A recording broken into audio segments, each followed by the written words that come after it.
Welcome back to the Rain Race Podcast, or welcome if you're new here. I'm your host, GT Rain. It's been about 3 weeks since we've had another show here. So safe to say it's been about the average amount of time we leave you between episodes of this podcast. But we're in the off-season now. Well, halfway in the off-season. We're 1 foot in with the end of the IMSA WeatherTech SportsCar Championship season, but not IMSA entirely. Quick little note on that at the end of the show. Of course, got my co-host off to the right here. You might notice we've been away for about 3 weeks, but we still haven't figured out how to make the camera work. But he's still here in spirit and 4 frames per second. Stu, how are you doing tonight? Yeah, the Canadian internet just keeps getting worse and worse, I suppose. But you know what? We have audio, and maybe one of these days I'll get to the bottom of what's causing this. If anybody is watching this and works for Streamlabs, then let us know. Yeah, we'll take. Or if that they want to advice. sponsor the show, Hey, listen, we'll take that too. You and I both coming off being at Motul Petit Le Mans a couple of weekends ago. Want to say a quick shout out first things off here. I saw a couple people at the event there throughout the weekend who recognized me from the podcast, which is fantastic to catch up with some of you in person. Hope you enjoyed the race there, whether it was your first Petit Le Mans or manyth time you've been there. But Stu, I know it was your first time at Petit Le Mans this year. How does it rank as an IMSA race, as the championship finale, being there in person for the first time? What are your thoughts? Oh man, I don't like to rank the races. It's difficult to do. But I will say that I said it a lot while I was there to people that would stop and say hi, and it was like, I get the hype. I get the hype around Petite. Absolute top-notch facility. It was incredible. So, to be able to experience part of that and take it all in was really special. And I mean, the race that we had was also incredible to go along with it. So I couldn't speak highly enough of my entire experience. Maybe except for the traffic leaving on Friday. That was pretty rough. But you know what? These racetracks are in remote areas, so it's the infrastructure isn't necessarily there. But incredible track, and man, oh man, do not underestimate that hill, because that hill will bite you. Tried to warn you on the traffic and the hill on your pre-Petite episode of 4 Doors and GT4s. There's a quick plug there. Yep. But no, you got stuck in the Friday traffic. I've been there, done that. I got stuck in that last year, so I know the pain. But yeah, Road Atlanta, one way in, one way out. You're going to get to experience that. As a race itself, yeah, you said a lot of it right there. I don't want to give a huge rundown on the race here. It's a little bit done and dusted. It was about a week and a half ago at this point. But it was a Petit Le Mans, that's for sure. I mean, you think with this race, somehow, against all odds, you can think that the first 8 hours of the race is really telling a good story of what's going on, and it's actually telling you absolutely nothing. We had a very, very long, especially by IMSA standards, green flag run in the middle of the race, where it felt like we might have a green flag run until the end, and it seemed like everything was pretty spread out by that point. Things had calmed down a bit. And then, of course, we get that trademark. IMSA should trademark it at this point. Final hour yellow at Petit Le Mans that stacks the entire field up, and all of a sudden everything is shaken up, and the first 9 hours hardly mean anything at all. Of course, that's what brought us down to the surprise finish that we saw with the number 01 Cadillac pulling off a very, we'll call it a very nervous victory from Renger van der Zande, with the lights not cooperating entirely on that car in the final 15-20 minutes of the race. But a victory that was certainly deserved nonetheless from that team after a season that hasn't really gone their way in some races, and a team that probably could have had a proper chance at a championship fight had things gone their way earlier.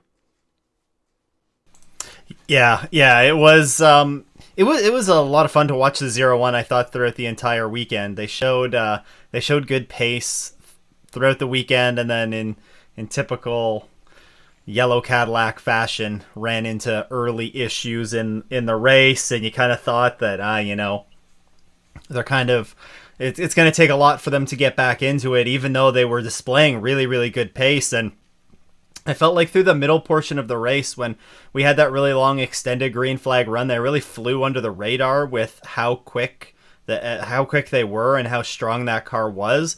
I think had that car been on the lead lap at that point, then I think we'd probably, it wouldn't be as surprising that it emerged like that in the final stint. But you get that lap back by way of that full course yellow.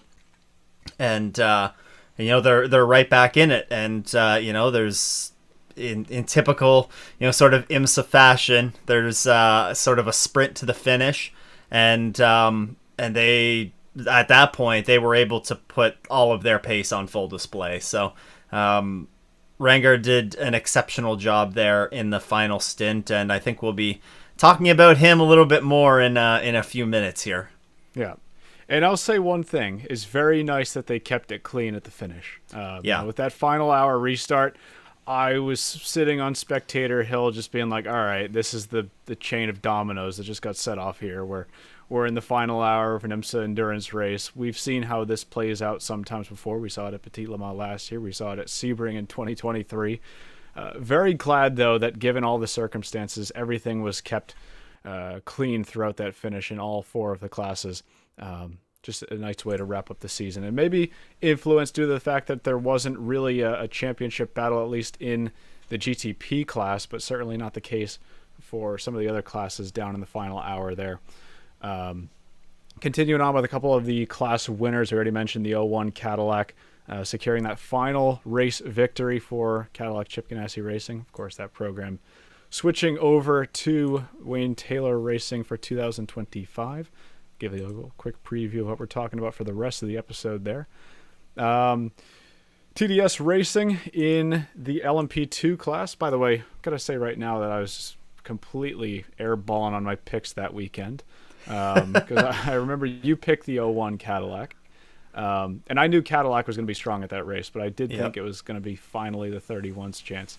But good call on that one, on the 01.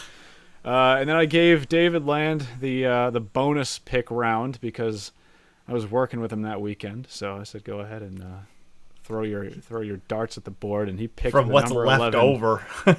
For what was left, he picked the number 11 TDS Racing Orica and LMP2, which really upsets me because I got to be honest with you, that's the car I was going to pick if I don't. That's usually my go-to pick for the endurance races, and I just said for this one time I'm going to pick somebody else.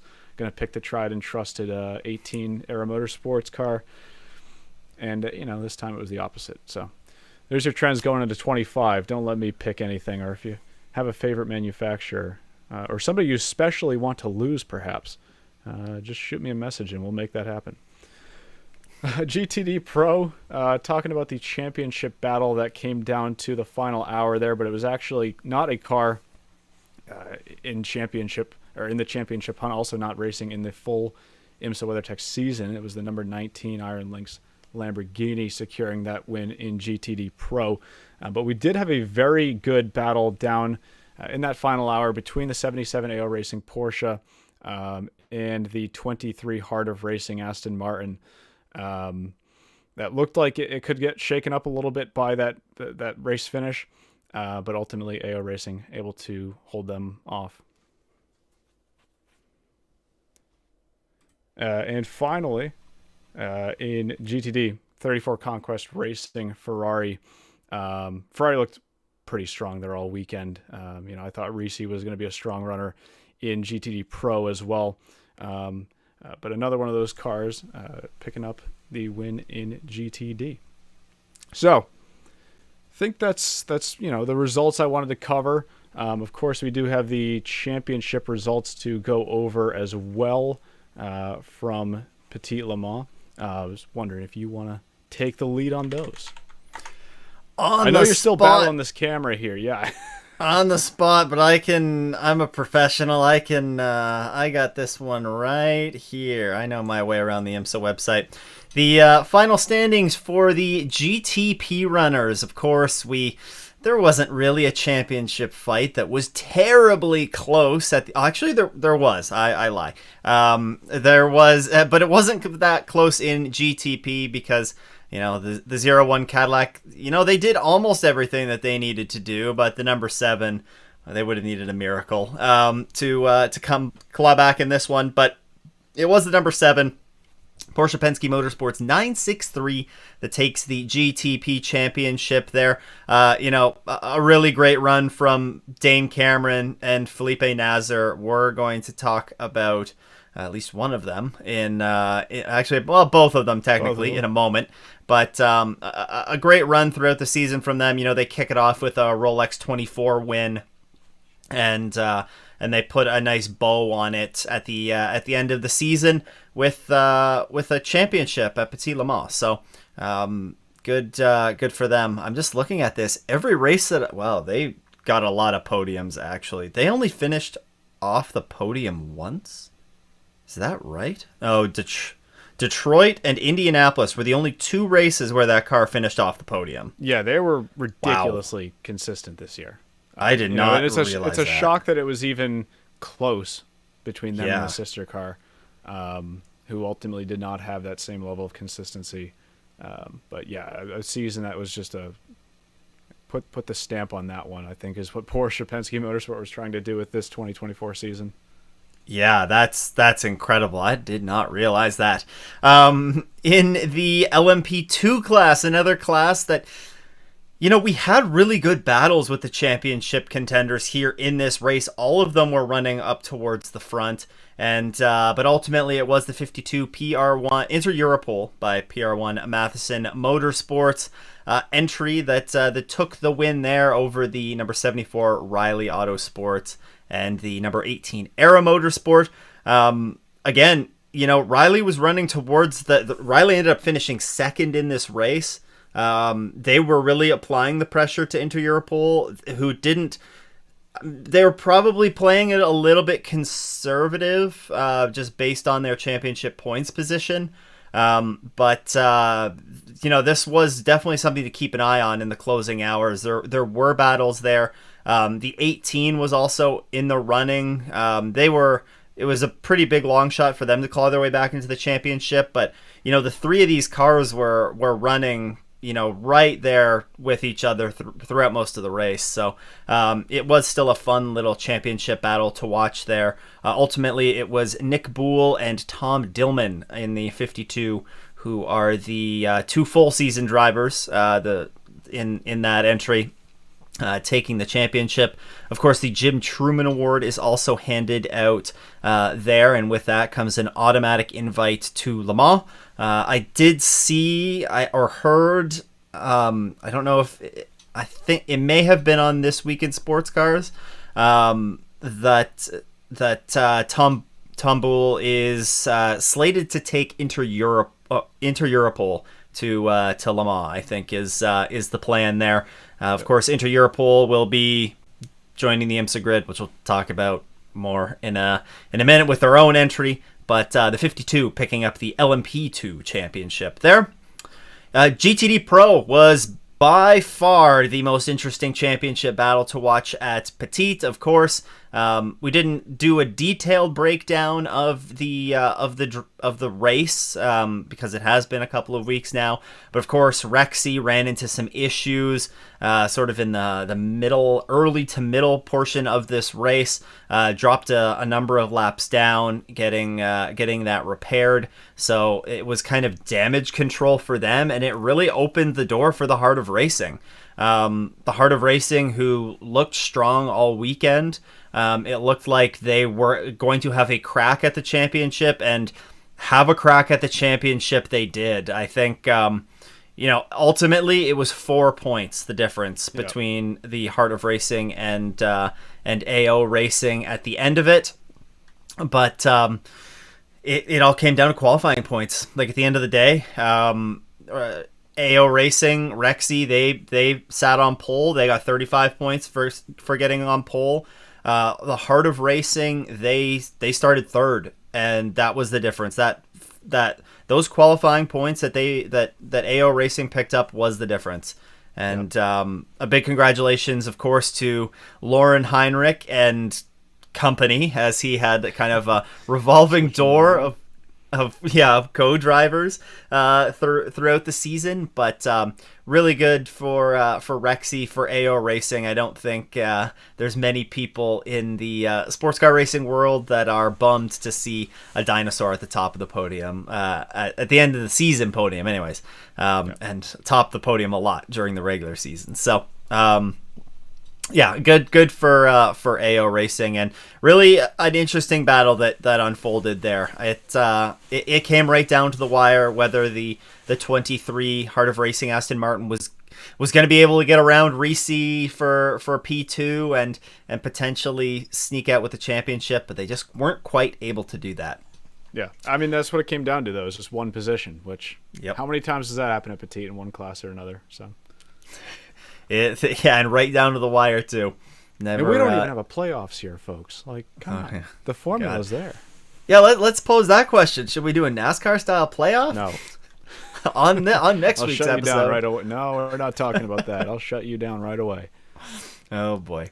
And then our last championship last championships that were decided were in GTD. We had the 57 Windward Racing Mercedes. They didn't technically have it locked up going into this one, but they virtually had it locked up. They walked away with the championship over the 96 Turner Motorsports BMW. Full season drivers there was Philippe Ellis Philip Ellis and Russell Ward. We got some Philippes in IMSA, so I'll let it slide. Yeah, that's true. Yeah, okay. So I get some slack. And then of course the Bob Aitken Bronze Cup was also awarded, and that went to Ore Fadani in the number 13 AWA Corvette. And it was confirmed virtually immediately at the end of the race that AWA will be going to Le Mans next year. So you will see at least an additional Corvette at Le Mans next year. And didn't they write on the pit board with a Sharpie or something, or like an expo marker, just like "We are going to Le Mans"? I think they wrote it on a tire. Media. Oh, did they? Okay. I think it was on a seeing tire. Something. Okay. Yeah. I know walking around the pits after the race, there was they were quite happy over in that stretch of the paddock, understandably so. Yeah. Smart thing to do, by the way, is walk around the pits after an endurance race. You'll miss a lot of the traffic. It's true. Yeah, so actually I wanted to touch on one more auto invite that maybe is not as surprising, but still worth talking about nonetheless, is the number 7 Porsche Penske Motorsport 963, confirming that they will get the invite for a third entry at Le Mans next year. Of course, they've already had a third factory 963 on the grid the past 2 years, so worth assuming they were probably going to get that invite regardless. But there you go. At least it's now confirmed that there'll be an auto invite for that third car should they want to take it for next year. And I think, you know what, that's a good segue into our primary discussion point for today's episode. I didn't want to leave the Petit stuff too long because I think we're going to spend a lot of time talking about the driver and the team switches that we're seeing for 2025. And we have a lot more of a clear picture now, at least in IMSA, of what those teams and drivers will be for next year. WEC, a lot of things are still up in the air, so we're going to focus mostly on IMSA in this episode, sprinkle in a couple WEC things in there as well. This morning, it was announced officially the driver lineups for Porsche Penske Motorsport for 2025 in both IMSA and the WEC. Car 6 next year in IMSA will be Mathieu Jaminet and Matt Campbell, with Kevin Estre joining them for the Michelin Endurance Cup races in that car. In car 7, will be unchanged Felipe Nasr and Nick Tandy for the full season lineup, and then Lawrence Vantor joining them for the Michelin Endurance Cup races. Might be noted there, Kevin Estre and Lawrence Vantor switching over for the MEC races from the WEC, where car 5 will be driven by Michael Christensen and Julian Andelauer for the full season. Car 6 will be driven by Kevin Estre and Lawrence Vantor for the full season. You might be, if you're a keen listener or a keen follower of the WEC, you might be saying right now, well, that's only 2 drivers in a full season lineup. We usually have 3. And you'd be right. The 3-driver mandate that was being discussed recently, or at least a couple months ago, for the WEC next year was ultimately not passed.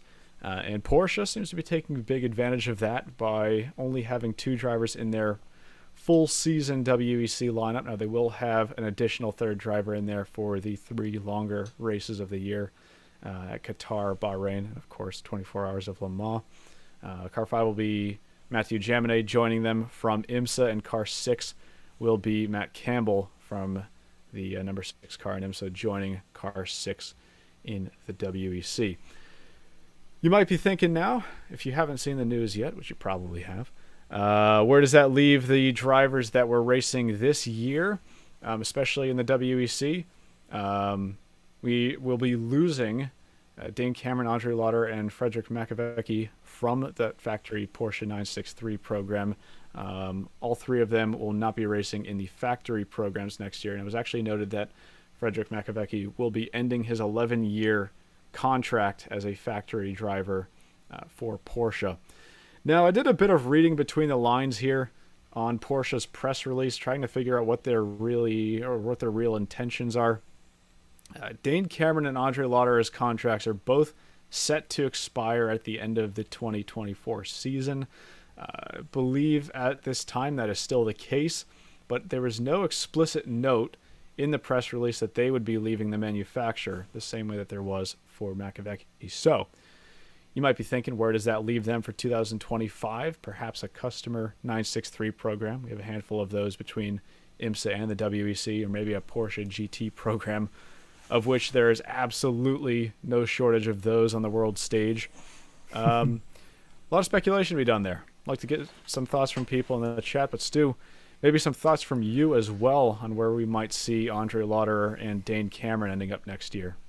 Look, if I'm a certain banana boat that competes in IMSA that's just lost, one of your full season drivers in Richard Westbrook, then I'm making frantic phone calls to these 2 to see who I can get in that car. Familiarity with the car, also coming directly from the factory program. I mean, there's obviously going to be a lot of knowledge that they can bring that will only help a program like JDC, and I think that would make a ton of sense for one of them to land in that vacant seat at JDC. You also mentioned as well, or I don't know if you did mention it, but it's here in the notes anyways. Are they off to customer programs or potentially stay in the Porsche family in a GT capacity? I think they certainly could stay in a GT capacity, but I think there's still plenty of customer cars that are being run. Even there's only going to be one customer car run in Porsche, or one Porsche customer car run in IMSA next year with Proton. Not full time. Yeah. Proton's doing the Michelin Endurance Cup. Yes, you're right. So there could be landing spots there with Proton as well, I suppose. But I think with the number of customer Porsches that are being run, I think these guys would be very valuable to immediately slot into a role there, and maybe translate some of that additional factory knowledge that they've accumulated over a very successful season for Porsche, and help bump up the programs of some of those customer cars a little bit. Yeah, I agree with you 100%. If I'm JDC, especially getting a driver like Dane Cameron, who's already familiar with IMSA in the car, especially with Richard Westbrook departing that program, I think he would be a perfect driver for them to try to sign if they haven't already. You could say the same for Andre Lauder, although he does not have the same level of experience in IMSA. In fact, his IMSA experience is extremely limited. You can also look over in the World Endurance Championship. There's going to be one, potentially two Proton 963s on the grid there next year as well. Yeah. I mentioned Julian Andlauer. It's a good time to bring this up. Of course, leaving Proton in the WEC and getting bumped up to that full-time factory program. I think that's a huge signing for them. The performance he put down at Spa this year in the World Endurance Championship race, driver of the day back there in May. And almost immediately when I saw that, I think a lot of people were starting to say, when are we going to get this guy in a factory drive? And maybe it's coming a little bit earlier than we might have expected, but certainly a deserving position for him in that factory lineup. And he's only 25 years old as well, so a real young star for Porsche Penske Motorsports to pick up there. But with him departing Proton and the WEC, whether they have one car or two next year, you got to imagine there's going to be some openings there that they are going to be trying to fill. Maybe that's something that Andre Lauderer slides into, or maybe Dane Cameron, or maybe both. So one of those wait-and-see things. There's going to be many of those in this episode, and many of those continuing throughout this offseason. But there's just a whole list of uncertainties right now with the driver market, with all these privateer programs we have on hand.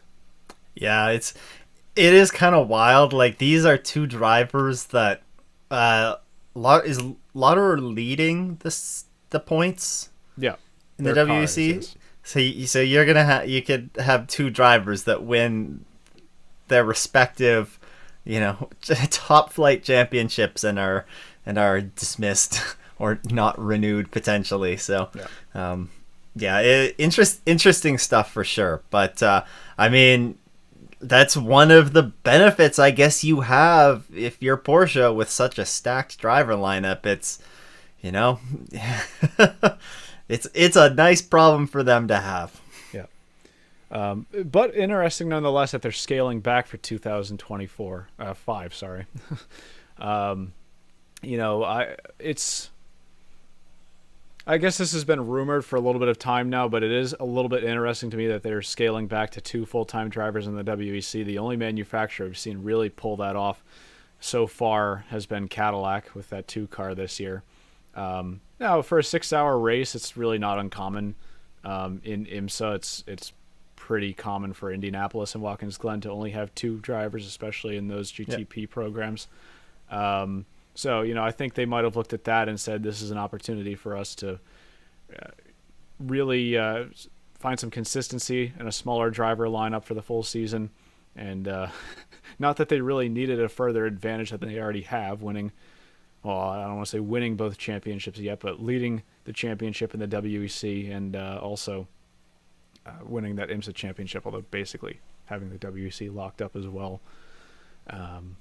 Just worth noting there. Pretty interesting. I'm curious if any other manufacturers are going to follow suit there. There's an interesting comment, too, from Christopher Longoria in the chat. I'd like to see Lauderer at BMW. That was another one that kind of came to my mind is, we've heard for a while now that there's going to be shuffling at BMW. We already know of one driver from the IMSA side of things that's out and switching manufacturers. So, that could be certainly a landing spot for either or potentially both of them as well. Yeah. Also, Dove Jones in the chat saying, so wait, what happened to Proton? I'm assuming this just refers to IMSA. So they are scaling that program back to a Michelin Endurance Cup program for 2025. I'm assuming it's just because there is some uncertainty with what they'll be doing with the WEC program next year.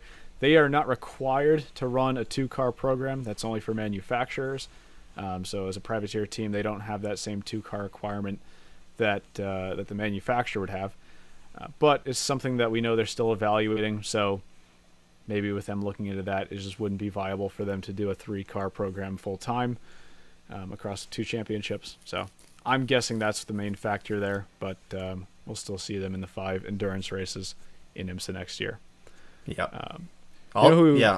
Also, they scaled back their GT program in IMSA as well, or eliminated it outright. So right. Talking about a manufacturer and a team that we will see full time in 2025 is the return of Meyer Shank Racing at Acura. We've talked about this many a times before, but we now have a confirmation of the full-time driver lineups for that car for next year, for both cars next year. It's a 2-car program. Car 60 will be basically the same as it was, at least for the full-time program, as it was in 2022. Tom Blomqvist and Colin Braun taking up the reins for that full season program. And in car number 93, which will be the new one that we have on the grid, it'll be Nick Yellowly from BMW, which you just teased a second ago there, and Renger van der Zande coming over from the Ganassi Cadillac program. 2 new drivers to the Acura mark, but 2 very strong drivers in their own right that maybe didn't have things go quite their way in 2024. I guess Renger had more luck than Nick, I suppose. Actually, Nick, did he win Indy? Was he in the BMW that won Indy? Why do I ask questions that I don't know the answer to? I can, if you want to ramble, I can check. I'll ramble, sure. That's the. Got to find some words here. It was not in the BMW that won Indy. Okay, thank you. You really saved me there. We don't have confirmation on the endurance drivers yet. We do have 2 more slots that will be filled up there for some of the Michelin Endurance Cup races for next year, especially the 24 Hours of Daytona. But expect to hear on both of those soon. I don't know if I have a whole lot more to say here. It is nice to see that return of the 2022 lineup in car number 60, a lineup that was extremely strong in 2022. And, a lineup of drivers that is already familiar with each other. They already have experience working for each other. And Tom Blomqvist, I've said for a while now, he needed to be in a full-time ride in the top flight prototype class. After what we saw at Daytona in 2023, I'm really glad that he's getting that opportunity again. Yeah, I mean, when Blomqvist raced full-time in IMSA, he was easily in the discussion for, if you could name the top, he was in the discussion amongst the top drivers in the class in 2022. It was well deserved that he was getting a crack at IndyCar, and I think people don't forget quickly, but I think we will very quickly be reminded next season of how darn good Tom Blomqvist is, and being back in a full season entry, he's just gonna return to being a star, and it's gonna be a lot of fun to watch this combination back together. A ton of talent there, a team that knows how to win, and with 2 cars now. I know one of them's being engineered by Acura, but or HPD or HPC. What is it? HRC. HRC. Yeah. So, and I mean the 93 lineup, you could look at that lineup right now and say, yeah, they're one of the championship favorites. You have Renger, you have Nick Yellowly, who I think he went a bit under the radar this year because the BMW wasn't terribly strong throughout the season.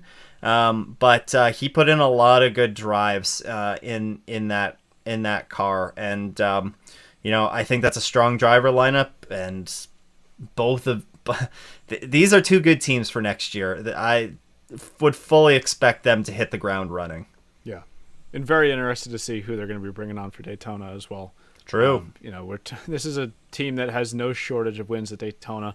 Of course, they won it controversially in 2023. Also, I think I said earlier that this is the same lineup that they had in 2022 in car 60. I meant 23 if I did say that. But I'm mixing up all the years now, talking about 25 and 24 and 23. And it's too many years here. Yeah, I agree with everything you said there. I already sort of threw my 2 cents in, but I think they're going to be an extremely strong duo going into next year. And I'm excited to see car number 93, to see if these 2 drivers can get better performance out of that car, or just better results in general. I don't really think it was a performance issue half the time. It was just sometimes down to pure unluckiness. That's a driver lineup to be reckoned with, I think. Yeah. So continuing on here with the 2025 lineup.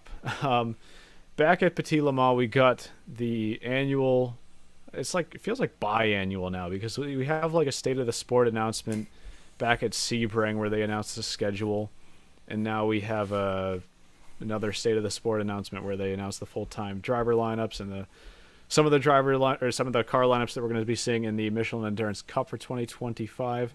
Well, we did get that at the state of the sport this year, and figured we're going to spend some time this episode going over those entries. I know this is extremely boring to do on a podcast format. I know we've done an episode before where we just go over entries for the 24 Hours of Le Mans. So I do want to try to streamline this as much as we can to not make it completely boring, but we'll give our thoughts on some of these because there are a lot of interesting teams in this mix for 2025 that you might not have expected. So starting things off here in the GTP class, already touched on the 5 Proton competition Porsche being a Michelin Endurance Cup team for next year. Of course, we'll also be having the return of the championship winning Porsche Penske Motorsport 963s. Car 6 and 7 will be back next year. We already talked about the driver lineups they'll have in both of those cars. Wayne Taylor Racing, of course, making their return to Cadillac with car number 10 and 40, as they had this year with Acura. Still a lot of uncertainty with the driver lineups for those cars. Making the assumption that Philippe Albuquerque is going to go over to that program for next year. Taylor Brothers, I would also assume, are a pretty safe bet to go over there, although I believe they were under contract with Acura/Honda. But with the recent announcement of Meyer Shank's drivers, I would imagine that that's sort of been closed by now, and we're probably going to see them in that Cadillac program next year. I was in that same vein. I mean, Louis Delatraz this morning it was confirmed that he is leaving Acura, but I was a little bit surprised to hear that as well, because I thought that he was had a contract with Wayne Taylor Racing as opposed to Acura. So, I think it's probably pretty likely that it's just, Louis is not going to be with Acura, but he's moving over to Cadillac with Wayne Taylor Racing. But we'll have to wait, I guess, for all of this to be confirmed in the coming weeks. Yeah. Of course, we have the Heart of Racing as well, full-time. It's not officially confirmed yet, but I will say signs at Petit Le Mans pointed to the fact that they probably will not be racing at the Rolex 24. I'd love to be wrong about that, though, so if I am, you can call me out, but I'll be smiling at the end of the day anyways. But we're expecting to see them at the rest of the season with that Valkyrie LMH hypercar, GTP car, whatever they're officially calling it. And they did test at Road Atlanta the week after as well. Last Wednesday, they were on track testing there. So on the ground here in the United States, and very interested to see if they'll be doing the official IMSA Daytona test in the middle of November in about 3 or 4 weeks' time now. Also, the 2 factory BMWs returning. Of course, we talked about Niccioli going over to Meyer Shank Racing. Who are they going to pick up over on that front? Still piece to the puzzle that we have yet to be answered. But interested to see who slots into that driver lineup over there. 31 Whelen Engineering Cadillac. Of course, they'll be returning for hopefully a much better season for them in 2025. 2024 was, I'll go on record saying, probably their worst season maybe ever. No wins in the championship this year, despite the fact that they were extremely strong, couple pole positions, but just never really got a race result together this year. Their driver lineup is also very up in the air for next year. Of course, we lost Pippo Derani from that lineup earlier in the year. It was announced that he'd be leaving them for next year. Maybe he's a driver that we throw into the BMW pool. I'm not too sure. But still some questions to be answered on that front as well. Meyer Shank Racing, already mentioned them with the 60 and the 93 cars. 2-car program, though, they'll be back for, not back. Well, they will be back because they were on the grid in 23. But returning is the better word I should have said there. 63 Iron Lynx Lamborghini. This is a bit of an interesting one because it was announced that they will be a Michelin Endurance Cup team. Now, I'll say right now there's definitely uncertainty with that Lamborghini program and the direction they're going to take in 2025. Recent rumors would suggest that that car will not be running in the World Endurance Championship next year, in which case the likeliest scenario I've heard, if that does become true, would be that one of the cars is racing in the Michelin Endurance Cup next year, and then they have an additional car running full-time in IMSA.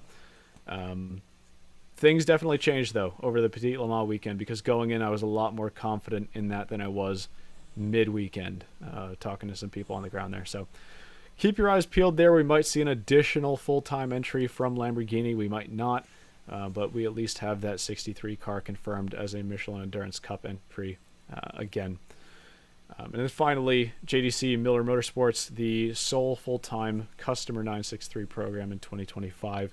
Of course, we already mentioned they'll be losing Richard Westbrook in that lineup, but I already threw a couple darts at the board and who might be a good pick for them to get in that car. Worth noting that there are minimum of 11 full-time cars in GTP next year, and and 13 confirmed for the Michelin Endurance Cup. But we have up to 12 full-time cars and 14 in the Michelin Endurance Cup, just depending on what Lamborghini decides to do, which I will say you'd probably hear about those plans in the next month or so, certainly by the end of the year. Moving over to... Probably in line with sort of an after Fuji announcement. You mean Bahrain? Yes. Yeah. Oh, man. It's been a long year, Stu. It has. Are we done yet? Oh, yeah. We're not quite. You know what? You want to take us through LMP2? Oh, sure. I'll let you get some talking in here. Yeah, sure. I can rapid fire through some. I love LMP2 here. We do have, it is virtually an entire returning cast here in LMP2, except for, well, one notable one and then another sort of small footnote.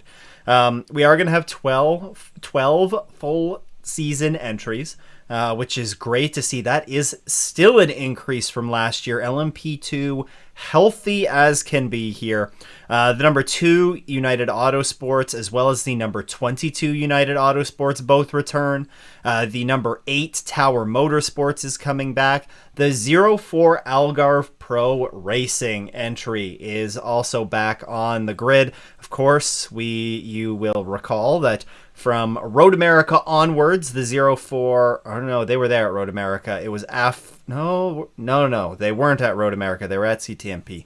The CrowdStrike issue that popped up basically derailed their season and withdrew from the last 3 races, I believe, of the LMP2 season. So good to see them back on the grid. It remains to be seen if that is going to be with George Kurtz or with CrowdStrike on the car. George was racing this past weekend at COTA in the historic HSR, which was supporting Formula One without CrowdStrike branding on the car. So we shall see what happens with that. There is also the number 11 TDS Racing entry, which returns the 18 Era Motorsports, which has just been a fixture on the grid in recent years. The number 43 Inter-Europol competition. You'll recall last season, Inter-Europol wanted to get a full season entry on the IMSA grid. They didn't get in on their own, so they ended up teaming up with PR1 Matheson. They won the championship. That was back-to-back championships for the 52. And now Inter-Europol has been granted a full season entry of their own. So they will be tackling that. PR1 Matheson Motorsports still returns to the grid, this time on their own, at least for now. I guess there's still an opportunity that they could pair up with perhaps another European team or something like that. I'm going to leave the interesting one for last. The number 74 Riley is back. The number 88 AF Corsa and the number 99 AO Racing all return to the grid. But the one really notable new car, and I think we talked about this in person when at Road Atlanta, was the 73 Pratt Miller Motorsports LMP2 entry. Interesting to see Pratt Miller. Essentially, I know that they ran prototypes, back in the day, but it's been a while since they've run a prototype. So really going to be interesting to see what the driver lineup ends up being for this entry. But regardless, good to see another full season entry on the grid, and another team in IMSA that is sort of growing their footprint and expanding some. Yeah, that was the one. Actually, I got to sit in on the State of the Sport, but that was the one that sort of had a lot of eyeballs on it. It was definitely a surprise. We associate them, of course, with Corvette racing and their extremely long, successful history there. We know what they're capable of in sports car racing, so I'd be very interested to see what they can do with at the hands of modern prototype machinery. I also just noticed here, 88 AF Corsa car. I guess that's full time next year, yeah? Because that was a Michelin Endurance Cup car this year. No, it ran. It was for sure at CTMP, and I know it was at CTMP because I think people ran in that car. Oh, you're right. Did they maybe just not run all of the races? Did they run select? No, they were. That was a full season. No, they were entry. at all. They were at all the cars, all the races. Sorry. Yeah, I just don't know how that slipped under my radar. Okay. They kind of as a whole slept under the radar. I'm looking at it now. I think the reason it slipped under my radar is because of how often they switched the driver lineup in that car. Yeah. Because it was new drivers. Was the only driver who was full time in that car, and everybody else was sort of getting switched around. But Durrani was in that car at CTMP, so you're right. Yeah. Yeah, that was a bit of a revolving door over there. Yeah, they especially had that different lineup because they had Nicholas Nielsen and Lila Wadu in the car for the endurance races. Which they didn't have them for the full time. So over in GTD Pro, just continuing down the line here, going to see a second Paul Miller Racing BMW on the grid for 2025. Of course, a very successful championship-winning GT team there in IMSA. Doubling up for next year. Of course, they already had car number 1. Now they'll be pairing it with car 48 in that class for 2025. Just mentioned Pratt & Miller Motorsports. We're going to see the return of 2 Corvette racing by Pratt & Miller Motorsport Z06 GT3Rs. FAF Motorsports. I know this is one that is near and dear to you, and I know it is one that was, fortunately to say now, rumored to be in question for 2025. They were rumored to be having some financial issues with backing for that program. It was fortunately confirmed at the State of the Sport that we'll see them back with that McLaren full-time next year, which is great to see. One of those fan-favorite cars in the GTD Pro class. Vassar Sullivan Racing, never go wrong with that car. It's probably the final year they'll be running that Lexus, though. I think that new Toyota or Lexus GT car will be coming out in 2026. Yep. But this tried and trusted RCF GT3 will be continuing on in IMSA with Vassar Sullivan in the GTD Pro class. We do have the return of the 2 Ford Multimatic Motorsport Mustangs, car 64 and 65, and the championship-winning AO Racing Porsche Rexy, as it is so commonly known nowadays. That's the 9 cars we'll be having in that class full-time next year. We do have one more car that was confirmed already for the Michelin Endurance Cup rounds, which is the number 163 Automobile Lamborghini entry. This is one of those entries that I also was who? When it was announced. If you're not entirely familiar, that is like the official name of Lamborghini, the manufacturer. So when I saw that, I was like, oh, what kind of program do we got going on here? This is like a full Lamborghini factory outfitted program here. Turns out it will be just continued to be run by Iron Lynx, as we've seen right now. I'd imagine we're probably going to see a similar driver lineup in that car as well. But just an interesting note that we'll be seeing that team under a different banner for 2025. Again, only for the Michelin Endurance Cup races. Yeah, a few omissions here as well that I was thinking of, or that I kind of noticed that have been sort of, well, at least one.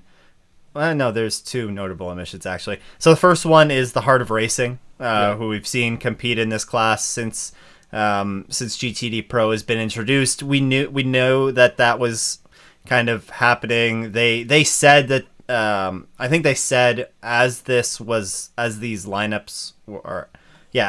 entries were released, that they would be withdrawing their GTD Pro effort in favor of the GTP effort. But another surprise that's not on here is Risi Competizione. A Ferrari program that came firing out of the gates this year, winning the Rolex 24, winning Sebring. They finished second at Petit. They looked really, really strong in the endurance races. And I doubt that we might see them on the grid for the Rolex or something like that, but it's going to be strange to not have a full season Ferrari on the Endurance Cup grid in GTD Pro. So that's a bit of a loss there, but still a really strong. Of course, we still remain at 9 full season cars, despite losing the heart of racing with Paul Miller Racing expanding their efforts. So still a really, really healthy class here in GTD Pro. Yeah, the first one, as you mentioned, it was really sort of expected with them jumping up to the hypercar ranks. Ferrari, I've said for a long time now, love to see a full-time Ferrari, especially run by Risi in GTD Pro. They're very strong in the endurance races they do run. They used to be a mainstay championship winning team in the top ranks of GT racing and IMSA. But ultimately, recent years, we just haven't seen them make that full-time commitment. So it's unfortunate, not entirely uncommon though at this point. So we'll have to see what they're capable of doing in those 5 endurance races next year. Indeed. You want me to take the GTD? Go ahead. It's all yours. Alrighty. GTD, we do have a lot of familiar names that are returning here. That's kind of the theme of this, I think, is lots of returning names for next season. We have the 12 Vassar Sullivan Lexus, the 13 AWA Corvette, who will be adding Le Mans, as we mentioned, to their schedule next year. The number 19 Vandestor Racing Aston Martin. This was actually, I believe, confirmed as a full season effort at the State of the Sport after I believe it was initially announced as just a Michelin Endurance Cup entry at first. So things shifted slightly for them, and it looks like we're going to be seeing that 19 Aston Martin on the grid for the full season. So you'll love to see that. There's the number 21 and the number 47 AF Corsa Ferrari, so an additional AF Corsa Ferrari. Both of those are set to be Michelin Endurance Cup only entries. We have number 27 Heart of Racing Aston Martin. They are sticking with a GT presence in this GTD class. We have the 32 Korthoff Competition Motors Mercedes, who we actually had the first drive. Did we have the full lineup confirmed today? I can't remember. I think Seth Lucas may have been confirmed as one of the drivers behind the wheel today. Might have to double check on that. The 34 Conquest Racing Ferrari, the number 36 DXDT Racing Corvette full season effort. We will have 2 full season customer Corvettes next year, which I think that is going to make a lot of fans happy. Number 45, Wayne Taylor Racing with Andretti Lamborghini. Number 47, we already mentioned, the AF Corsa Ferrari. 57, Windward Racing Mercedes. The 66, Gradient Racing Ford Mustang will be a full season effort. The number 70, Inception Racing Ferrari. The 78, Forte Racing Lamborghini. The number 80, Lone Star Racing Mercedes will be a Michelin Endurance Cup only entry. The number 81, Dragon Speed Ferrari is set for a full season effort. The number 83, Iron Dames Lamborghini will return it for the Michelin Endurance Cup. The number 96, Turner Motorsports BMW, just a fixture on the grid. There's no doubt of whether they be returning. The number 021 and 023 Triarsi Competizione Ferraris are going to be on the grid. So there is an additional Triarci Ferrari. The new 021 car is set to be a full season effort, with the 023 a Michelin Endurance Cup only entry. And then finally, rounding out a very, very healthy 16 full season confirmed grid for GTD is the 120 Wright Motorsports Porsche. So as you noted here in the notes, no less than 21 cars for the Michelin Endurance Cup, and then, as I said, 16 full season entries. And one of the things that I noticed here is not too many Porsches. We are set for what? We're set for two Porsches on the IMSA grid next year, which is, wow, that is a little bit surprising. Yeah, it's definitely it's uncommon for sure. It's a departure from what we used to see from the manufacturer, but I think what we've seen nowadays from them, and frankly what we heard from FAF pretty outright, is that it seemed like Porsche was starting to prioritize their customer prototype racing, especially in IMSA, over the customer GT racing. Now, of course, Porsche still has a massive presence in GT World Challenge and GT racing around the world. But for these championships, having to shift that focus over to GTP might be taking some resources out of their customer racing offerings stateside. But yeah, interesting point that you made there. Couple other interesting points here. Gradient Racing, of course, making that switch over from Acura to Ford. You already mentioned earlier in the episode that we will be losing that 55 Proton competition Mustang from the IMSA grid in GTD next year. Real big scaling back of Proton's efforts in IMSA for 2025 as we await their full plans for next season between both championships. Believe you mentioned already that the two AF Corsa Ferraris are Michelin Endurance Cup only, but getting that second AF Corsa Ferrari on the grid for next year, definitely welcome to see. And of course, because it's GTD, I think you can make the same case for LMP2. We're probably going to see a handful of additional entrants on the grid for those two classes for the Rolex 24 in January. Probably maybe over 25 GTD cars in the grid, because we have 21 full-time for the Michelin Endurance Cup. Now, let's just say this as it is. There are many times in IMSA with these customer programs, in whether it's LMP2 or GTD, some programs that are full-time at the beginning of the year in the initial announcement that might scale back to a part-time effort or might scale back to a no effort. You don't need to look too far into the past to see that with AWA at the beginning of the year this year. So, we'll see what the actual full picture looks like when the races are underway next year. But from an initial starting point here, this is a massive grid that we have on hand. 48 cars already confirmed for the full-time season. Don't know if you mentioned that yet, with 56 already confirmed for the full Michelin Endurance Cup. And as I touched on earlier, we might be seeing an additional 49th car full-time. We'll just have to wait and see on that one. I don't know. Any other thoughts from you on GTD or any of these other classes? No, just you mentioned it briefly there. You mentioned Daytona and seeing some more additional cars on the grid. There was a SportsCar 365 article where I think John DeGeese caught up with John Doonan, and John Doonan had mentioned 87, 88 entries expressing interest in the Rolex already, and so we knew that there was a ton of interest in the Rolex and that there's been a waiting list for the past couple of years now. So that's definitely set to continue. I also heard that there are some discussions going on with some of the tracks, Daytona being one of them, on how they could maybe accommodate another couple of cars safely on pit road. So we'll have to see what comes of that. There were some changes that were made to Road Atlanta this recently to move the podium in order to accommodate some additional trucks. in the paddock space, which I think was the main constraint of that one of the issues that kind of limits the grid size that we can have at Petit.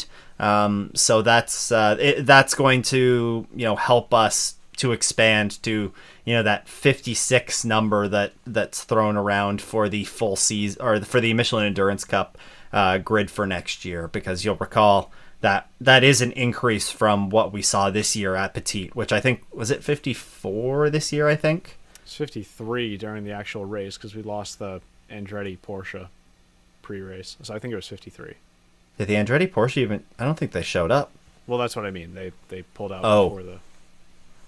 before the weekend started. Gotcha. So it's regardless. There's a lot.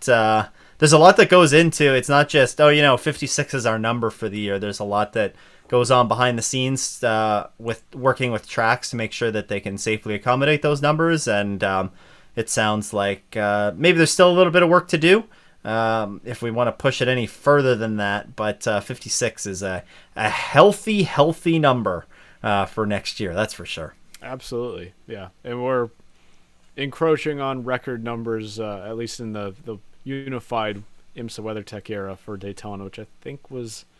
How many cars did we have at Daytona back in 2014? I know that's the record from the unification. Was it 62 or was it more? We're definitely close, if not beating it by now. The only number that sticks out to me recently is the 61 from, was it 2022, I think it was. No, 23. 23.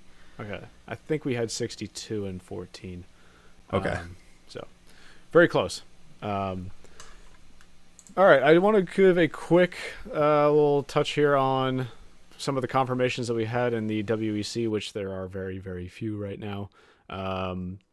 Just because, we're talking about the 2025 driver lineups. There are some puzzle pieces still in the mix here. This morning, or was it this? I can't remember if it was this morning or not at this point, but recently we had the confirmation of the 2025 AF Corsa Ferrari factory driver lineups for that program. Very boring news story here to report on because there's really no change in that lineup for 2025. But if it ain't broke, don't fix it. You've won Le Mans 2 years in a row with your current lineup of drivers, and you've lost a couple of WEC races in between that maybe were not entirely your fault. So, like I said, if it ain't broke, don't fix it. I think that's the attitude they're going for with that program. And we already touched on the Porsche Penske Motorsport with their lineup for 2025 as well. There are some openings for the GT, no, not the GTP. We're switching gears now. We're in WEC world. For the Hypercar and LMGT3 ranks, there's still some unanswered questions on what cars we're going to see in LMGT3 and Hypercar. Already touched on potential of a second Proton 963 on the grid for next year. Lamborghini, they're really up in the air right now, and I think it's worth noting that if Lamborghini doesn't race in the WEC next year, they most certainly will not be able to race at the 24 Hours of Le Mans either. So there is some weight on that story, so keep your eyes peeled for that one in the coming weeks. Just interested to see what driver lineups we might have for both classes next year. And there also has been a rumor been thrown around that perhaps Iron Dames will be switching to a Porsche for next year. So some questions to answer still for 2025 there, but I don't want to do a whole lot of baseless speculation on it right now because we will get confirmation on a lot of those things in due time, and I think that'll be the best time to discuss that in an episode because we do have, to wrap up this episode, a lot of questions to get to. And I appreciate everybody in the chat who was patient. There were a lot of questions we got earlier in the episode that I wanted to save until the end where they were really going to fit in a lot better. But we also got some questions before the show in our call for questions over on X. I want to get to those first. Chris Wright asks, what's next for the driver market after the massive changes announced today at Porsche Penske Motorsport? Well, it's the $1 million question, I suppose, and we've already done a little bit of discussing that in this episode. if to give a quick summary, I guess if you're JDC or Proton, you have Customer 963 programs that both have lost drivers from 2024 going into 2025. And you have two very strong drivers from the factory program who can join you in those cars. So to me, that would be a very fitting place for them to end up. Of course, we do have some gaps to fill, especially in IMSA as well. We have that BMW slot from Nick Yellowly. Some uncertainty with Wayne Taylor Racing, whether or not they're going to have their driver lineup translate over completely from 2024. So there's a lot of places that they could end up for next year. But not sure if I have a whole lot more to add on top of what we've already said this episode. How about you?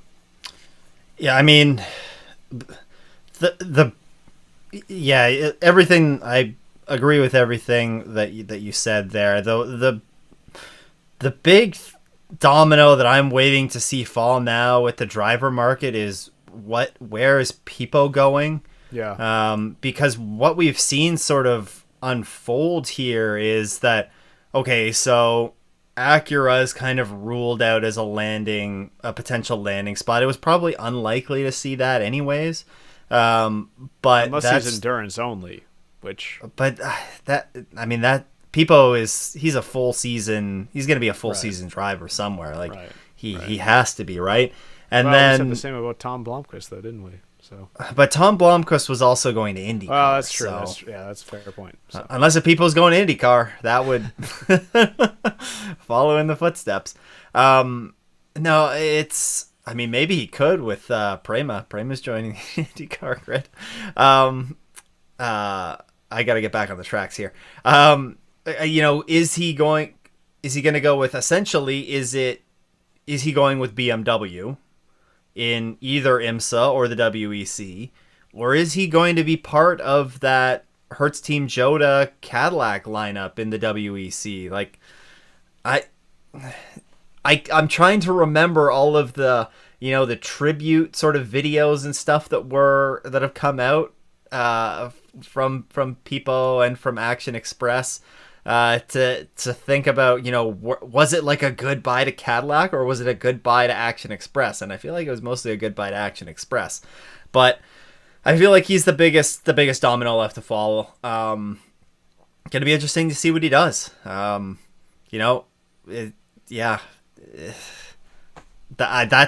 the big one that comes to mind. Yeah. I mean, who really knows there? And their lineup for next year, I mean, I assume Aiken's going to be back for next year. I think he's been confirmed, yeah. Okay. You have that endurance seat to fill that Tom Blomqvist vacated. So there's, a lot of... Actually, I think Drogovic, though, is the real fill-in there. Because he raced for Le Mans, and I think he's been heavily rumored for 2025. Yep. So, yeah, I guess that full-time lineup right there would be I'll agree with that as well, the domino that we've been waiting on. And I'm surprised we haven't heard anything yet with that. I mean, that was announced so long ago, back like in the first half of the season, that people would be leaving them. But so for us to be waiting this long and to not hear anything from Action Express has been a little interesting to me. Unless if maybe you could see some like movement, we do know there's still shakeups going on with BMW. Like, I wonder if you could see, a current BMW driver jumping over as well, or, coming over.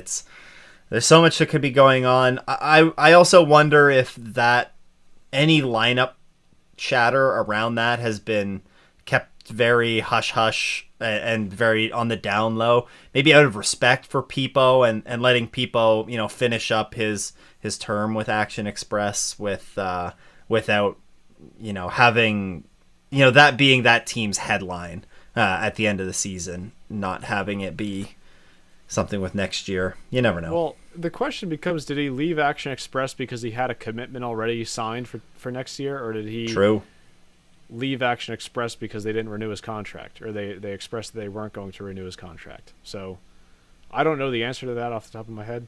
But just in the fact that it was announced so early, it would make sense to me that he would have had something lined up for 2025, which we obviously haven't heard yet. But You would expect, I guess, to not hear some of these things until the season's over. So now the season is over. I expect that maybe by the next episode we do of this podcast, we'll have a clear answer on that. But yeah.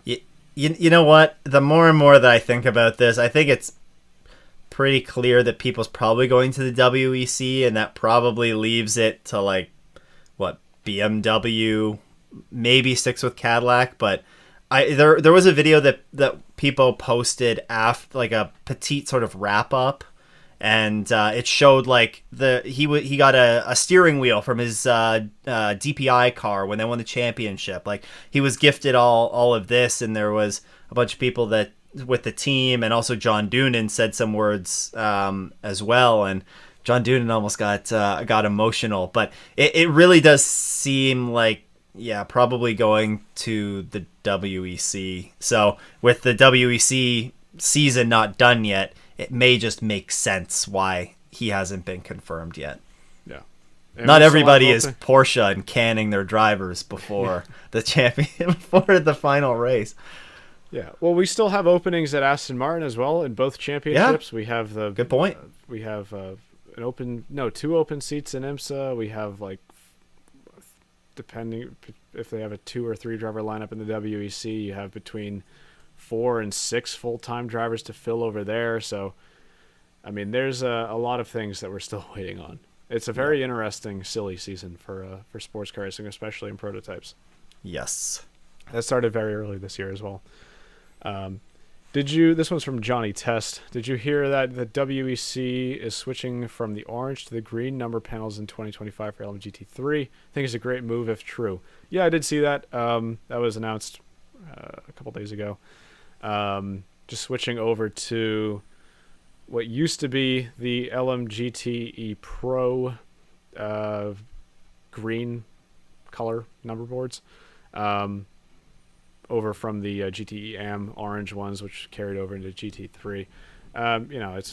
It's not an earth-shattering move by any means, but I suppose if you want to have a little bit of variation between the red number boards in Hypercar and the orange ones in LMGT3, if you're unable to really tell those cars apart, then you have that for next year now. But yeah, small change, but I guess if that's your preference, then it's a welcome one.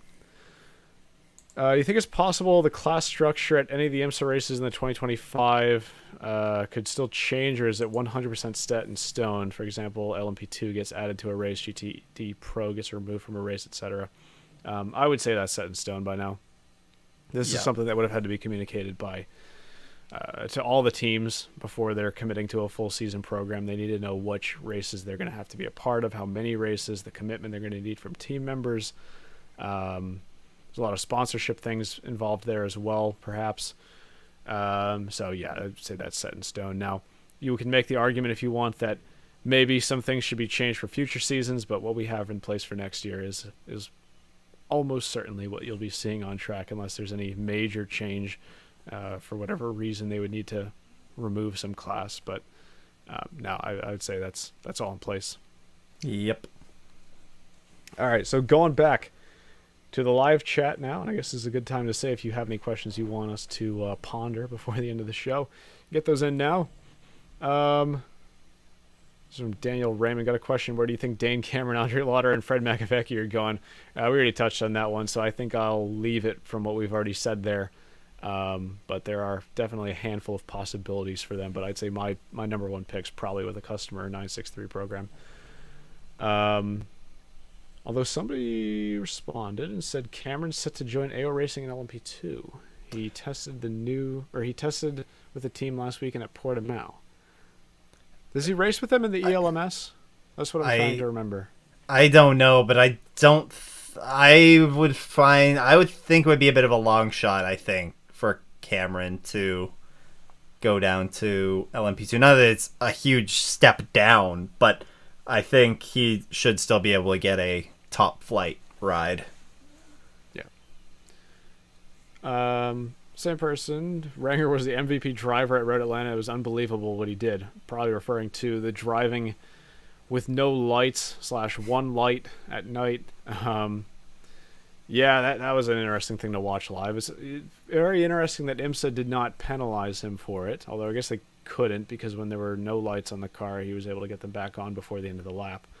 A little controversial, but I think a lot of people gained some respect for Renger at the end of that race just on what he was able to pull off. This is not a track like Daytona where you have lights illuminating the entire track where you could probably survive perfectly fine without headlights.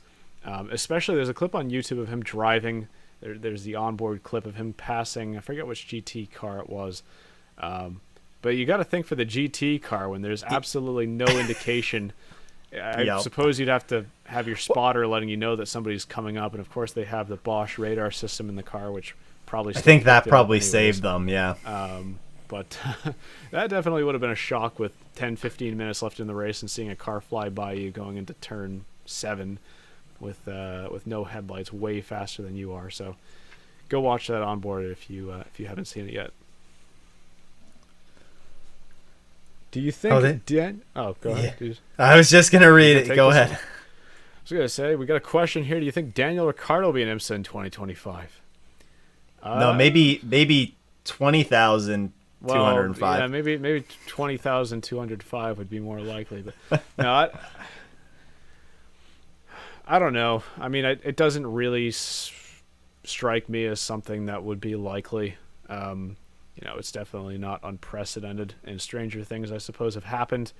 If Ricardo was going to sports car racing, which I, around the board, don't really see in general, I would suspect it would probably be in the WEC first, just sort of sticking with that international world championship that he's more used to than going to IMSA. But, hey, he's got a lot of free time now, I suppose, so perhaps we'll see him in one of those two championships. I don't know, but it would definitely be welcome because he has massive following on social media and a ton of fans, and the more fans we get to the racetrack, the more we'll be selling out crowds earlier, and then we'll have record attendances at every single race on the schedule again. So that's true. Wait, a similar question later on as well from Alpha Dingo, who said, if he's not on the F1 grid next year, I hope to see Daniel Ricciardo as one of the Valkyrie drivers in the WEC. Would be a great addition to the grid and help boost the marketability and profile of the sport. Yeah, definitely. There is there's a reach, but there's a small Red Bull tie-in with that car. Of course, Adrian Newey designed the Valkyrie road car. Although I guess he's not Red Bull anymore, so maybe not too much there. It wouldn't be unprecedented for a Formula One driver to jump into one of these cars with not much notice. That's what I said, but at the same time, because Alonso joining Toyota back in 2018 was a big surprise to me. Of course, he was in a similar situation getting out of F1 previously, but I think with Alonso, his intentions were a lot more clear, where he wanted to try to win the Triple Crown. Of course, he had already raced Indy in 2017. He was retiring from F1. Oh, I'm sorry. He retired from F1 at the – not retired. Retired in quotes at the end of 2018. So he was sort of doing that dual program in 2018 between F1 and the WEC. That one was pretty surprising to me. So you're right. It's not unprecedented, and there's plenty of seats to fill, but I'm skeptical a little bit.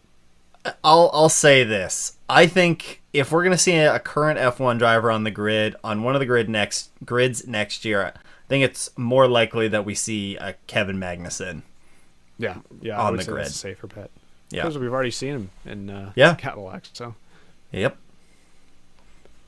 Chris Longoria. I feel like Jimmy Bruni, Richard Leitz, or Neil Jani deserve seats because they've been with Porsche since day one, especially a German driver like the one in Manti. Of course, we have already seen Bruni and Jani racing in customer 963s, and I assume that's what you're referring to here. So we'll see if they stick around for either Proton or perhaps join JDC and IMSA for 2025. Bruni actually hasn't been Porsche since day one because he was a Ferrari driver. So,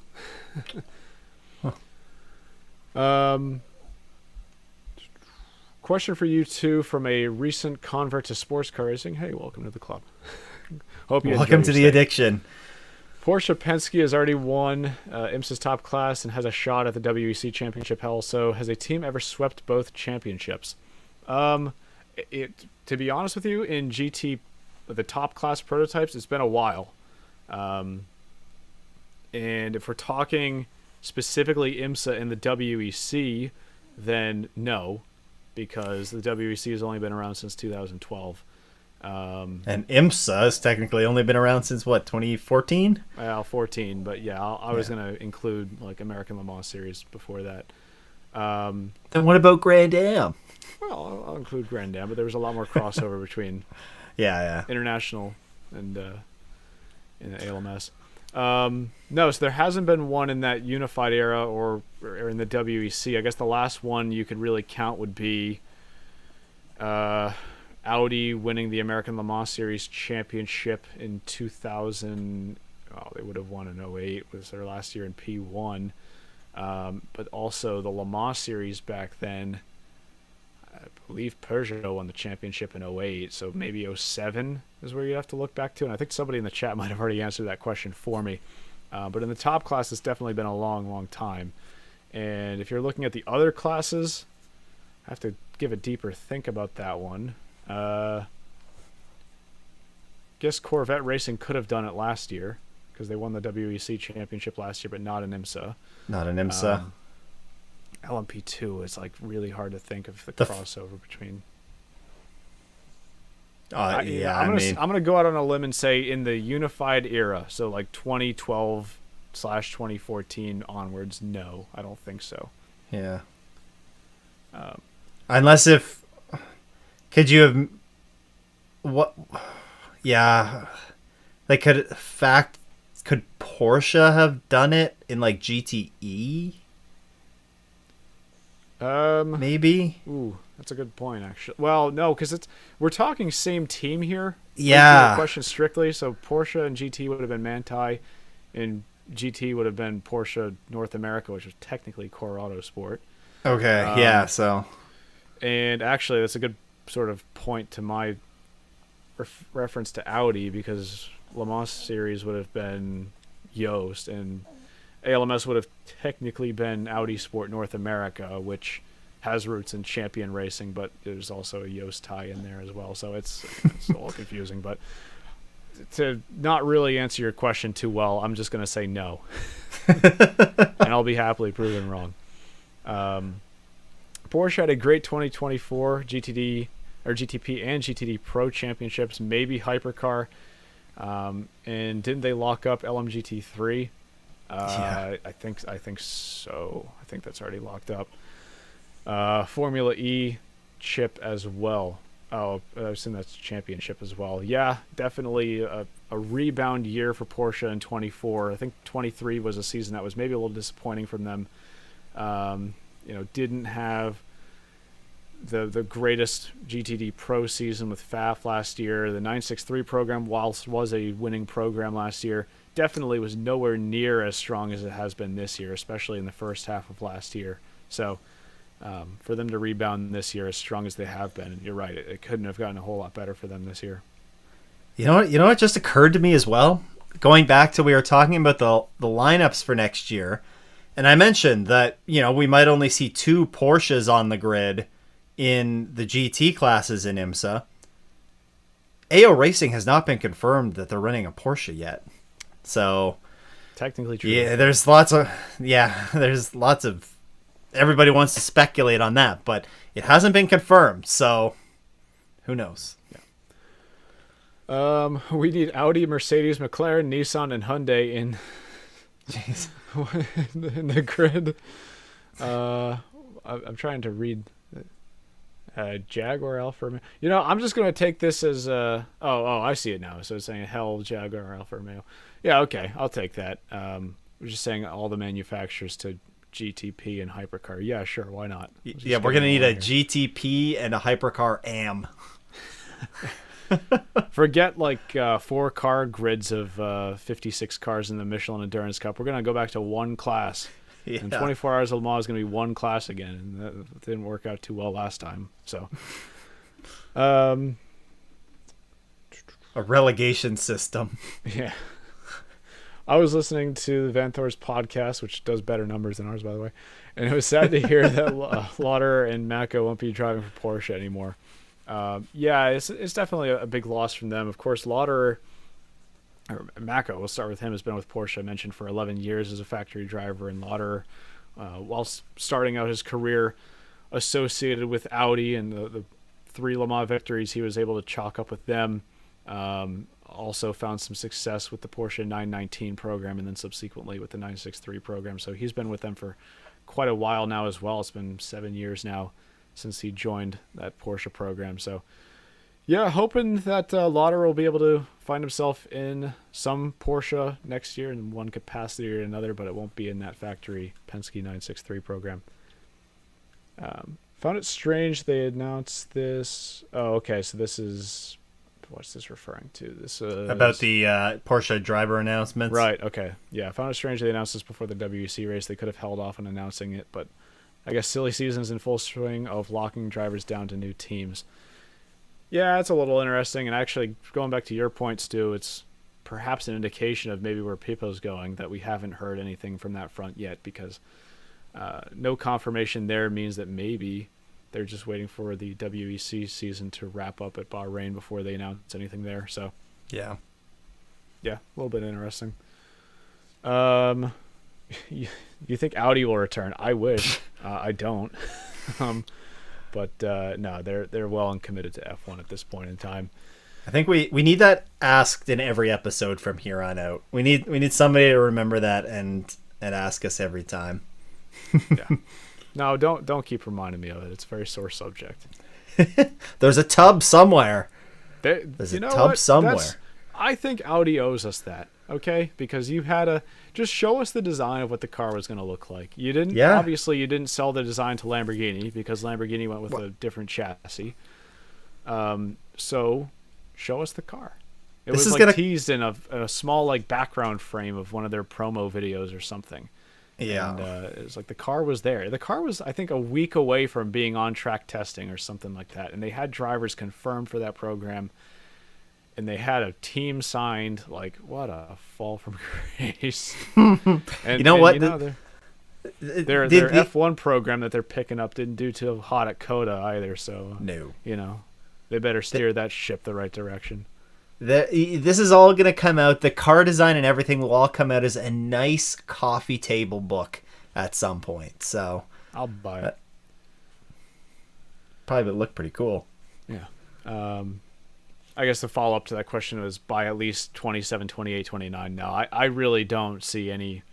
I mean, unless they had a massive shakeup in management. But even by now, I mean, rebooting a program like that, the ship has sailed for them, I think. They lost the drivers. They lost the team. So even with that long-term stability with the regulations, no, I don't see that happening.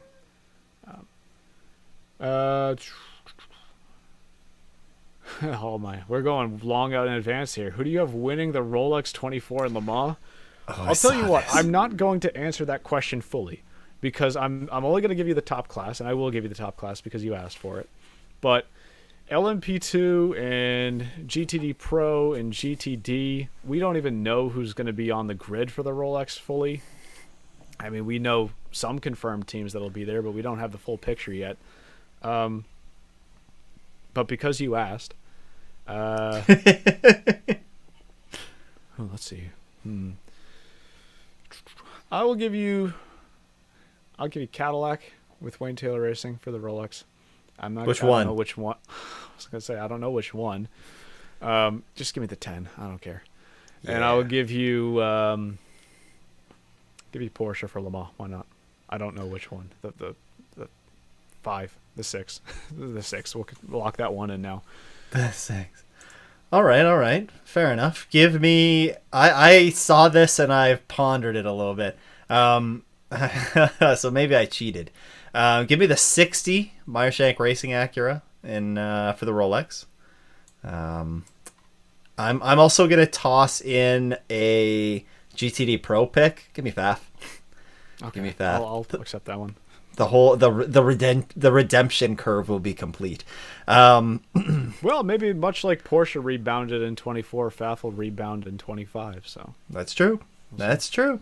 And then at Le Mans, give me the Alpine. Yep, give me the Alpine. You know what? That's bold, but I'll let you take it. Hey, look! We saw in the first year that the GTPs and the new hypercars were brought in. You know, they slowly made improvements. Alpine slowly made improvements this year, and then bam, they're coming out of the gates next year and winning Le Mans. Yeah, well, if they sort the reliability out, then why not? They have a quick car. They've been improving recently, so.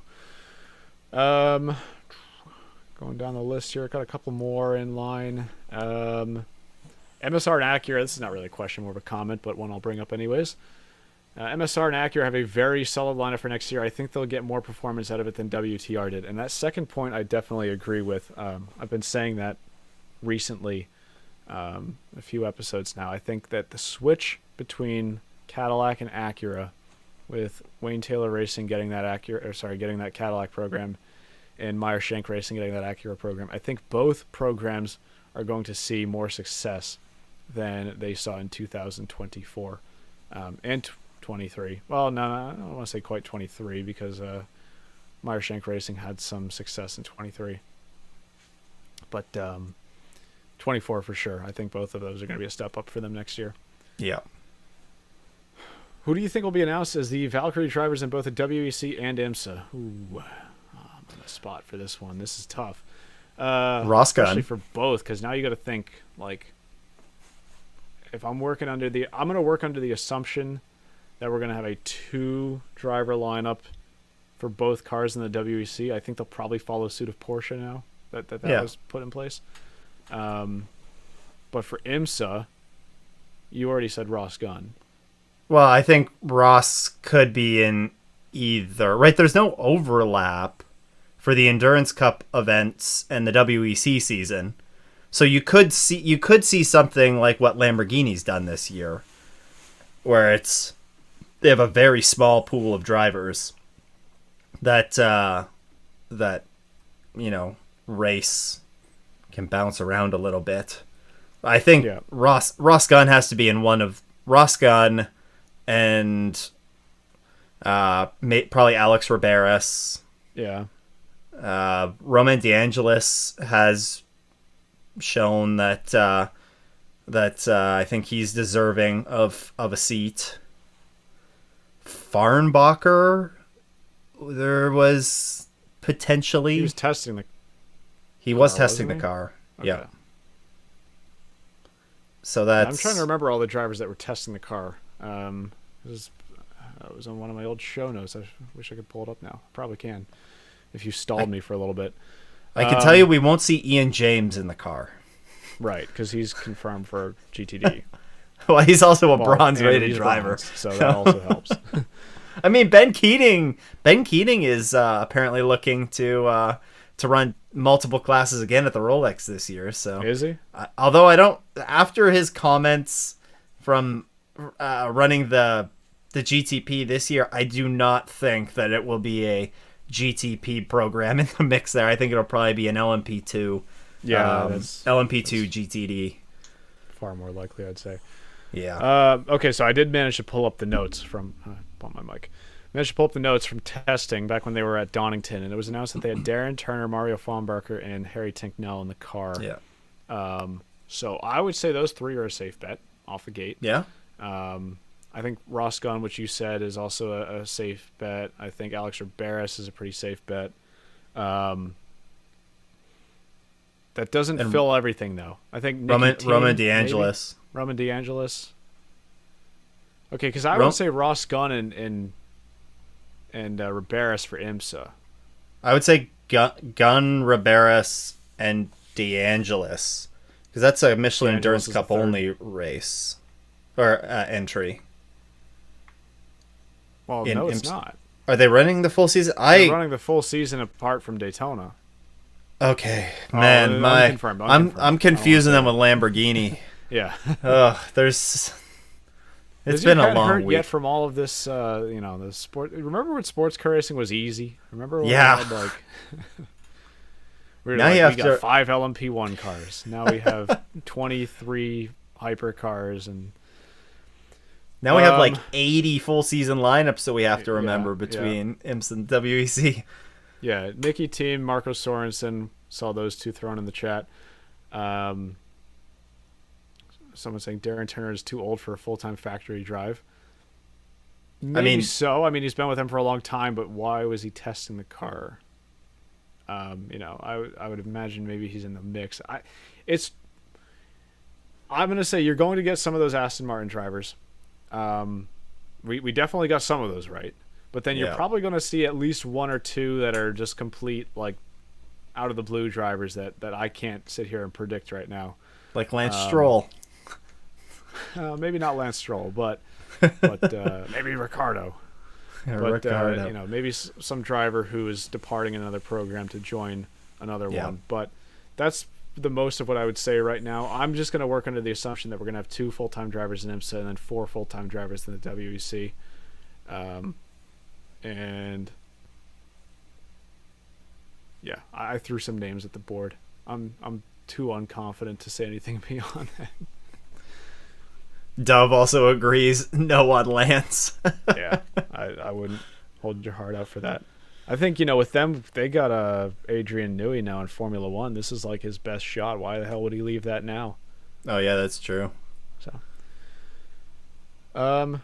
yeah, and Avery Harry Tingle did test the car back at Donington. So I think that's a good amount to call an episode here. I do want to mention one thing. I don't know if we're gonna. I don't know if we'll be doing a Bahrain preview, but if we aren't, but regardless, this race is on this weekend and it's must-see television. Yes. I was gonna. Thank you for reminding me. I teased this earlier and then forgot. Yes, the MX5 Cup is going to Martinsville, a small NASCAR oval. They tested this car here last year. This is what you would see on like iRacing during week 13 as like their wacky combination, but it's happening in real life. And I think the purse for this race, or like, I don't know if it's the purse or I think it's the entire. Yeah, I don't know if it's the purse or the winner gets $60,000, which is, I think the winner gets $60,000, which is like almost the amount that it costs for one of those cars. So it's going to be wild. It's going to be a ton of fun. I'm going to be at a wedding and I'm going to have it on my phone. So I cannot wait for it. It's going to be amazing. It's on Saturday evening, by the way. I think it's like a 6:30 start Eastern, but I would double check on that. Don't take my word for it. Yeah. IMSA TV for that? Is that something that's going to get picked up by NBC for Peacock? It is already on IMSA's YouTube channel as like they have the live that's already posted up there. So that should be available for anybody. I don't think they geo-block that. So I think IMSA TV for sure, and IMSA's YouTube channel. The Racer YouTube also might have it. They usually don't. Yeah, they usually don't geo-block MX5, and Racer does usually cover it. But this is like an exhibition. That's worth noting. This is a non-points exhibition, sort of. Yes. Whose idea was this race? But how are the teams going to make money? Perhaps That's my NASCAR question. sees this and they decide maybe we can fit another support series on the schedule, because MX5 cars at an oval is a very interesting idea that is probably going to work out very, very well for them. So it's going to be fun. It'll be interesting, that's for sure. Yeah, and you mentioned we're on and off with this podcast in terms of when we're actually able to do it. Turns out you and I are both very busy people, but we do have Bahrain coming up in a couple of weeks' time. I will post full confirmation over on our X account if we will be having a show, and of course it'll be scheduled here ahead of time if we do a Bahrain preview episode. But till then, I want to thank everybody for tuning in to tonight's show. Thanks to everybody who asked questions, especially. Got a lot of questions in this episode. Hopefully we're able to answer all of those. So, see you next week, a couple of weeks. Not 100% sure right now, but in the very near future to wrap up the World Endurance Championship or preview the last race of the World Endurance Championship. And then we're fully 2 feet into the off season. And I will say right now, have some plans for the off season, so stick around. We're going to try to do some out of the box thinking for some off season content on the show going into January. So it's going to be not too long, but a 3 to 4 month break that we have to only about a 3-month break that we have to come up with some content. I'm going to push hard to talk about the NASCAR playoff format, I promise you. You know what? If we're that deep into the off season and we're out of topics, maybe I'll let you slide that in. But definitely not tonight. Thanks everyone again for tuning in. Hope to catch you in the next episode. Take care.